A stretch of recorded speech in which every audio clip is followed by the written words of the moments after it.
happening, folks? Well, it's May 21st, Saturday. Fortunately, I just had to work. There was a sinkhole in Carlisle that I had to fill, and it poured on Friday, so it was located on an incline, and I couldn't get the loader up on the hill. It's too wet. So, I'm done. It's going on 2. I was out in Carlisle and I said, you know, what the hell? I'm close to Mount Holly Springs. Haven't been out here in about 10 years. So today we're going to try to locate this little fishing hole that, well, I can't quite remember for the life of me where it is. And I remember only being able to locate it by the skunk cabbage that would grow off the road. And then a set of train tracks that you'd have to hike over and then kind of hike adjacent to for about, I don't know, maybe a 10-minute, 15-minute walk. So wish me luck. We're going to try to find it.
I was doing 60. You're seeing a lot more early than me. I'm still trying to find where the place is. You already got that. It's 10 years, so this way. Yeah.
What's up here?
at least it's a gorgeous day to be driving through a state forest. So, getting to see some pretty country right now.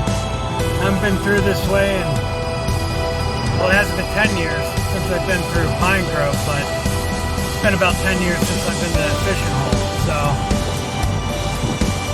the journey continues.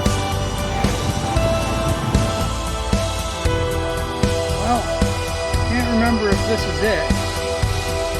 We're going to find out. So, let's take a trek.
Oh my God.